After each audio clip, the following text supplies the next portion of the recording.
Boa noite! Começa agora o painel das Casas de Pão da IAD Jari. A comunhão é muito importante entre os discípulos de Jesus Cristo. E por isso desejamos uma excelente reunião, cheia de cuidado e provisão. Lembrando que todas as noites de domingo às 19 horas, nossos templos em Toropy, Quevedos e Jari recebem o nosso culto de celebração. Tua participação só engrandece o nosso evento. Toda terça-feira é dia de formação continuada. Converse aí com seu líder sobre como participar. Somos uma igreja que faz discípulos e amamos cuidar de pessoas. Vem conosco, vem ser IAD Jari.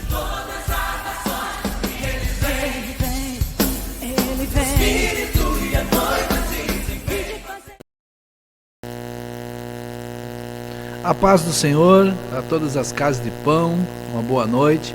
Estamos aqui juntamente com o Natan, para mais uma casa de pão, para mais um painel, onde nós estaremos conversando, sobre a ministração que o pastor Amós ministrou no domingo que antecedeu. Mas antes disso, quero convidar os pastores das casas de pão para convidar, instigar o pessoal que está contigo ali na tua casa de pão, para levar nos domingos, nos cultos de celebração.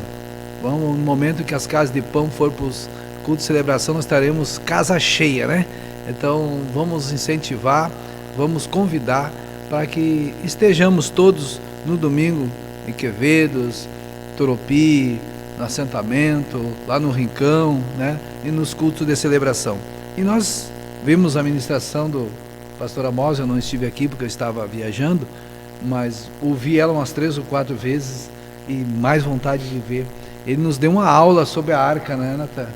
Ele mostrou muitas coisas, o significado da arca. E ele leu para nós em Hebreus capítulo 9, os versículos do 1 ao 5, que foi lido. Então você lê aí na casa de pão para nós não tomar muito tempo.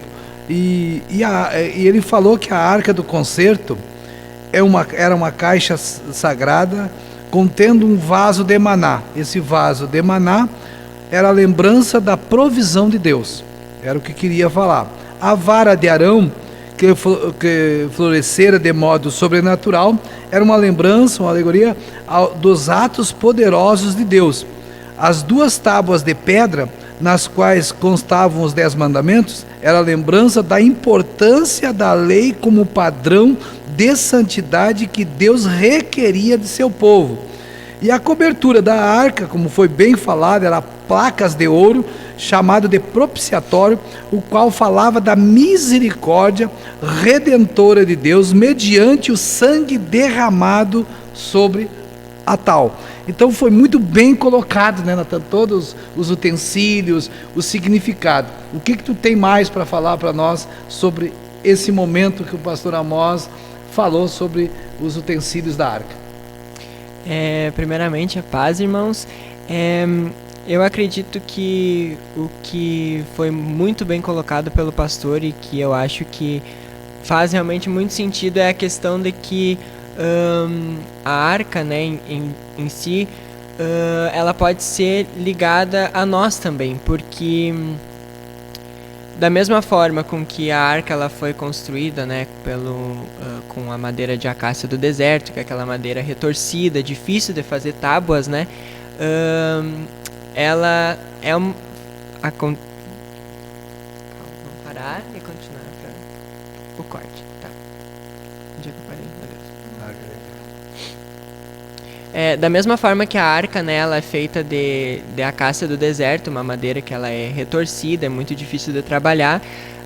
Também somos nós assim, que cada um de nós, a gente tem as nossas questões particulares e alguém trabalhou em nós, E a arca em si, primeiramente, ela é apenas um caixote de madeira, um caixote normal, que por mais que ele seja especial pelo fato de que foi feito de uma madeira que não é fácil de trabalhar, mas ele é um caixote que com o tempo pode vir, como até o pastor colocou, né, podem vir os cupins, pode se deteriorar através, né, da questão da umidade e tal, mas aí o que acontece? A partir disso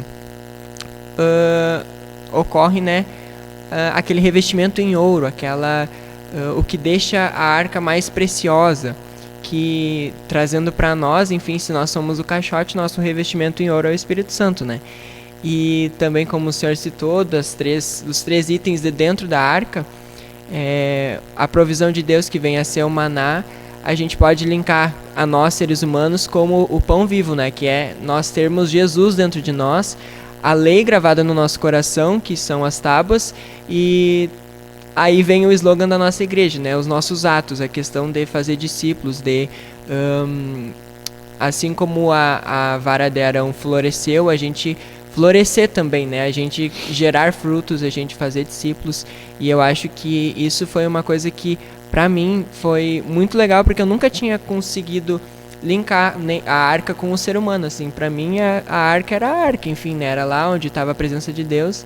E até, né, o pastor colocou durante o culto também que quando aconteceu lá que o sacrifício de Jesus, né, que o véu do templo se rasgou, o véu do templo se rasgou por quê? Porque o acesso lá à arca, no caso o acesso à presença de Deus, já não era mais restrito aos sacerdotes, não era mais restrito a uma vez por ano, mas sim a todos que quisessem, né, todos que buscassem a Deus teriam acesso a Ele.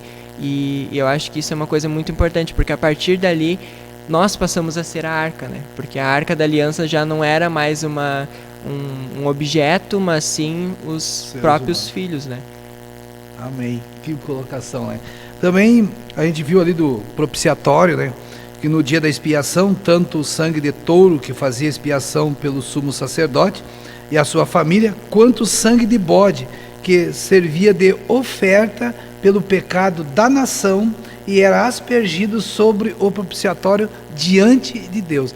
Então, para haver perdão de pecado pelo povo, pela nação, era segundo cada um levava uma codorniz, ou levava um cordeiro, ou levava um novilho para ser sacrificado e aspergido o seu sangue sobre o propiciatório para ser coberto os seus pecados. Mas agora não, né? Na época da graça, o que aconteceu, Natan? No momento agora nós não precisamos mais levar um sacrifício. Por quê? Porque Jesus foi o sacrifício, né? Jesus, ele se entregou por nós lá na cruz, e através do sacrifício dele a gente é redimido pelos nossos pecados. E redimido dos nossos pecados, né? É Jesus, né? Porque através do sacrifício dele lá na cruz, nós somos redimidos dos nossos pecados, né? E inclusive uma questão muito boa, linkando mais uma vez com a arca, sobre isso, é que antigamente, quando acontecia a questão, né, lá do sacerdote ir fazer o sacrifício para que pelo pecado do povo, né, e tal, e quando Jesus vem a ser o cordeiro, nós também passamos a ser o sacrifício, né, de Jesus, vem a ser o que nos purifica do pecado, né, o que nos redime.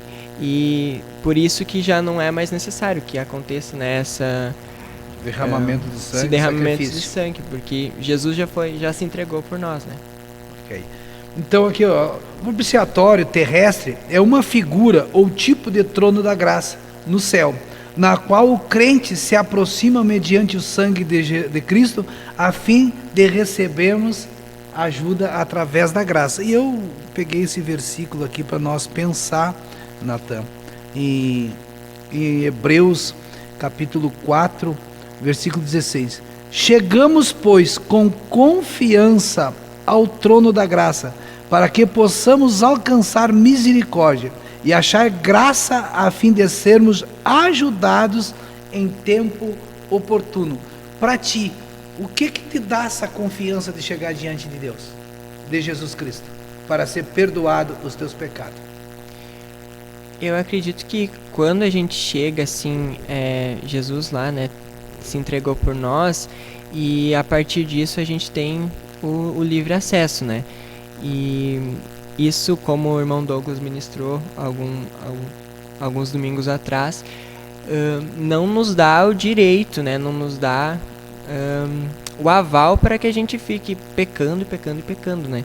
Mas eu acredito que o que me dá confiança de quando eu acabo escorregando e errando é saber que exatamente isso, assim, que Jesus se entregou por mim e que eu não merecia lá quando ele foi à cruz. Ele se compadece das nossas fraquezas, né? Exatamente. Ele se compadece, ele sente assim, porque ele levou sobre si todas as nossas transgressões. Então, um dos quesitos que eu penso é que ele se compadece das nossas fraquezas. Outra coisa, ele ouve as nossas orações. Né? Por isso que nós podemos chegar, meu pensamento. Ele se compadece, ele sabe que eu sou um ser humano, ele sabe que eu posso errar, ele sabe que eu posso negligenciar, mas em compensação ele ouve as minhas orações. É verdade. Né? O outro ponto aqui, ó,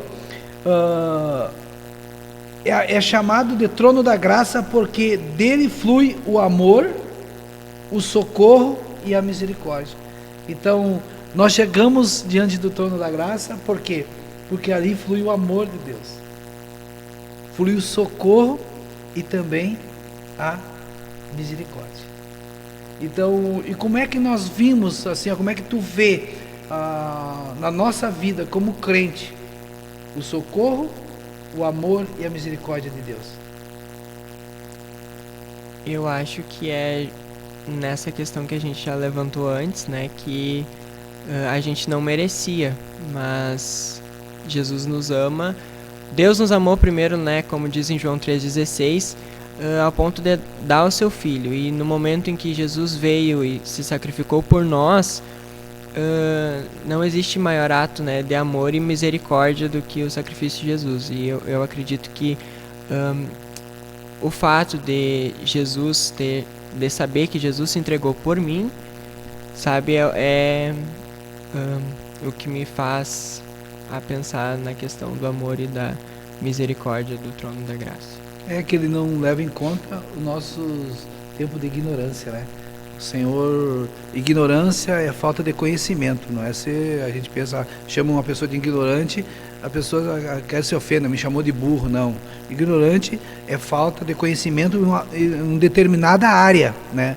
Como está aquele aqui, eu sou ignorante lá no trabalho dela como enfermagem, né? Eu não tenho lidar em enfermagem, então não quer dizer que eu seja burro, eu não tenho conhecimento, então sobre o assunto de enfermagem eu sou ignorante. E é isso aí, o tempo da nossa ignorância é o tempo que nós não conhecíamos Jesus, não sabia da misericórdia, embora muitas vezes era lançado alguma coisa sobre nós e nós acabávamos, né, pensando de maneira errada, achando que estava certo. É isso aí que ele nos leva à ignorância.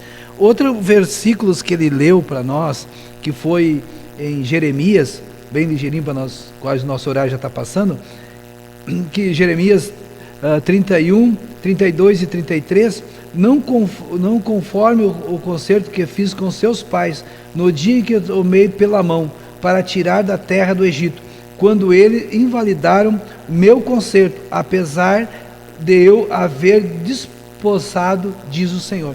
Então, ele fez um concerto com o povo de Israel, né? E ele fez um concerto com a gente, de mudar a nossa vida. Então, nós temos que ter um cuidado, né, Natan, para nós não quebrar esse concerto.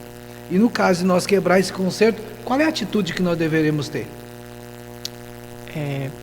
Se arrepender, né, e pedir perdão e apelar para a misericórdia, né, que se a gente, como foi falado, se a gente, né, acaba caindo em transgressão, não deveríamos, né, mas se acontecer, Jesus está ali e ele não vai nos lançar em rosto o nosso erro, né, porque ele nos ama, então ele vai nos perdoar.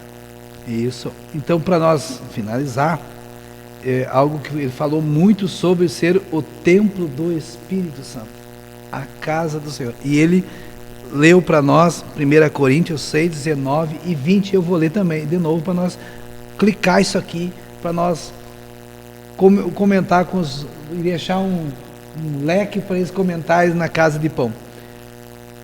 Ou não sabeis que o nosso corpo é o templo do Espírito Santo, que habita em vós, proveniente de Deus, e que não sois de vós mesmos, porque foste comprados por um bom preço.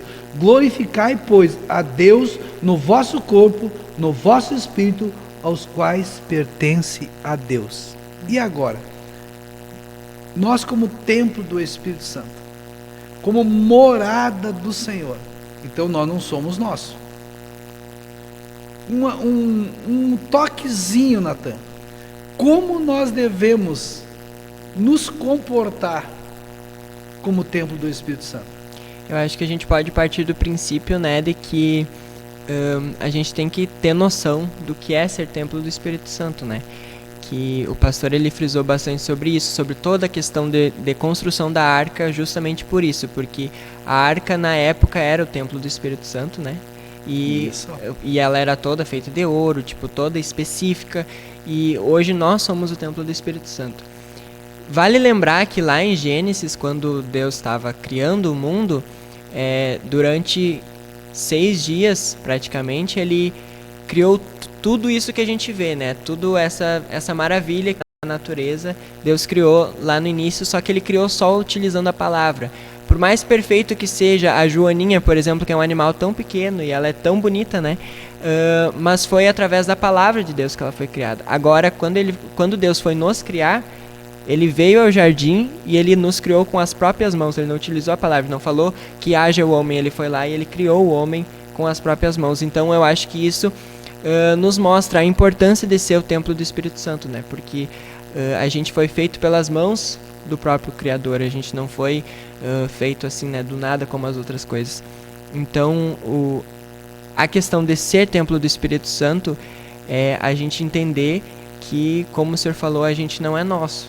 A gente é de Deus, né? A gente é filho de Deus e a gente está ali para ser um canal, né, do Espírito Santo, assim como a arca na época era o ambiente onde o Espírito Santo habitava.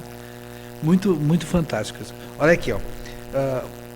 A gente fica analisando por que Deus nos fez a sua imagem e semelhança, porque nós ia ser a habitação dele. O Espírito Santo dele ia habitar em nós. Então ele nos fez essas pessoas desse formato, né, com muita dedicação, com muito envolvimento, porque ele sabia que ele ia habitar em nós. Então, se ele habita em nós, nós devemos nos comportar como ele quer que nós nos comportemos. E não como eu acho, mas é como ele quer. Então, por isso nós devemos ter, como diz o pastor frisou, nós devemos ter uma intimidade, um relacionamento muito pleno com o Senhor, para nós saber, para nós discernir, para nós compreender o que realmente como ele quer que nós nos comporte, para ele habitar em nós. E diz que o Espírito é ciumento, ele não quer nos dividir com ninguém, nós somos dele. Então nós queremos deixar esse pensamento para você na casa de pão. Como templo do Espírito Santo, como é que nós estamos nos comportando? Como é que está a morada do Senhor? Deixa as tuas considerações finais. Eu acredito que a gente encerrou de uma forma, né, bem boa, que abriu um leque, como diz o tio Valdo. Dava para falar mais, né? Dava para falar mais. E eu só queria, né, ressaltar um ponto que para mim foi muito, muito interessante, e eu vim notar só na Focol, né, tipo, dias depois da ministração, que a arca, o pastor falou sobre isso, que a arca na casa de Dagon, ela fez com que a idolatria curvasse a ela. A arca foi responsável pela vitória do povo, né, de Israel em várias guerras, e a arca também acabou mudando a família de Obed-Edom quando ela esteve lá na casa. E se nós somos a arca, se nós somos o templo do Espírito Santo, que a gente se coloque na presença de Deus, né, que a gente se coloque na vontade de Deus, para que, assim como a arca, que era um objeto, né, que não era um ser animado, por portar a presença de Deus, ela fez tantas maravilhas, que através de nós o Espírito Santo possa também agir, né, como o pastor falou hoje, no nosso oikos, né, nas nossas relações diárias, que através de nós algumas vidas e várias vidas, o máximo possível de vidas, sejam impactadas, né, pelo Espírito Santo e pela palavra. Amém. Então você que está na Casa de Pão, é um participante da Casa de Pão, a palavra, né, indo no teu coração, ela pode mudar a tua vida, mudar a tua família, abençoar a tua vida e abençoar a tua família e aqueles que estão à tua volta. Esta família, Obed-Edom, foi a arca, foi simplesmente o caixote que correspondia à presença de Deus, e eles foram abençoados. Então a palavra de Deus entrando dentro da tua casa, dentro do teu coração, dentro do teu entendimento, tu pode ter certeza que vai mudar a tua vida, a história da tua vida. Outra coisa, o Dagon, ele caiu, ele se desmanchou. Então os espíritos contrários, as coisas erradas, as coisas que te desagradam, pode cair por terra se tu ter o Senhor como teu absoluto Senhor e Ele estiver na tua vida. Então pensa bem, você que está na Casa de Pão, primeira, segunda vez, terceira vez, ou que vem à casa de Deus para ouvir a palavra, se tu levar esta arca, que é a presença de Deus, dentro da tua vida, tu pode mudar a tua vida e daqueles que te cercam, como aconteceu com essa família e como aconteceu com aquele ídolo que se prostrou diante da arca. Assim, todas as coisas erradas que podem estar acontecendo, as potestades que podem vir sobre a tua vida, vão se dobrar diante da presença de Deus na tua vida. Não precisa tu ter um símbolo lá, não precisa tu ter nada, a não ser só a presença de Deus na tua vida. Tem um bom momento de meditação, juntamente aí com os pastores, use esse momento para instigar que cada um dos teus membros aí da Casa de Pão leve a presença de Deus na sua vida, para a sua casa, para o ambiente onde eles trabalham, para que seja mudado as suas vidas. Então que Deus vos abençoe e tenha uma boa meditação nessa noite, e até a próxima quinta-feira de novo com outro painel. Um grande abraço e a paz do Senhor.